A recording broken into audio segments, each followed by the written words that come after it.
میں آج بھی نہیں جانتا کہ میں ڈیوڈلی ٹاؤن کیوں گیا تھا. شاید کیوریاسٹی تھی.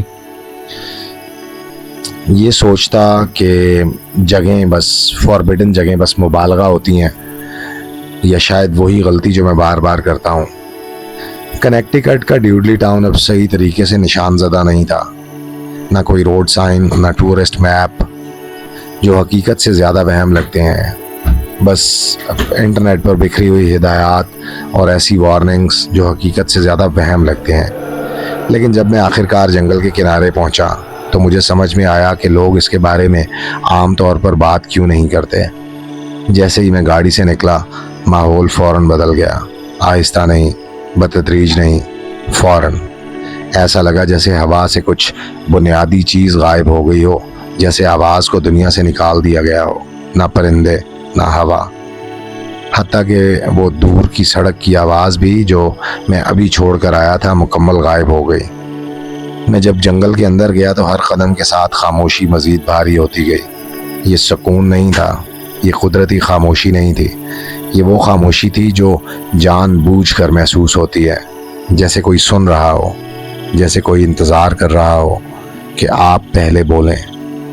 پھر مجھے پہلا ڈھانچہ نظر آیا، ایک پرانی پتھر کی بنیاد جو کائی اور جڑوں کے درمیان دفن تھی. مشکل سے پہچانا جا سکتا تھا کہ یہ کبھی انسانوں نے بنایا تھا. ڈیوڈلی ٹاؤن کبھی ایک چھوٹی سی بستی تھی. اب وقت اور کسی اور چیز نے اسے مکمل طور پر مٹا دیا تھا. جیسے ہی میں قریب گیا میرے فون کا سگنل ختم ہو گیا. کمزور نہیں، غیر مستحکم نہیں، بس ختم. اور تب مجھے ایک اور چیز محسوس ہوئی. میرے اپنے قدم بھی میرے نہیں لگ رہے تھے. ہر آواز جو میں پیدا کرتا تھا جیسے دیر سے واپس آ رہی ہو، جیسے جنگل اسے بعد میں دہرا رہا ہو. میں ایک پرانے سیلر کے پاس رکا. زمین میں ایک گہرا مربع سا گڑھا. لوگ کہتے ہیں کہ یہاں کبھی گھر تھے جو بعد میں چھوڑ دیے گئے اور جنگل نے نگل لیے. اور جیسے ہی میں وہاں کھڑا ہوا مجھے احساس ہوا، وہ احساس. کوئی آواز نہیں، کوئی حرکت نہیں، لیکن موجودگی. کچھ ایسا جو نظر نہیں آ رہا تھا لیکن مکمل طور پر مجھے جانتا تھا. جیسے پورا جنگل اپنی توجہ مجھ پر مرکوز کر چکا ہو. پھر میں نے اسے سنا.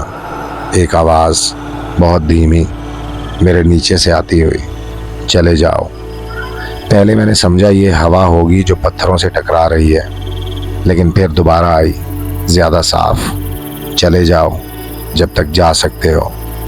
میں فوراً پیچھے ہٹا اور تب جنگل بدل گیا. درخت نہیں ہلے تھے لیکن ان کے درمیان کی جگہ بدل گئی تھی.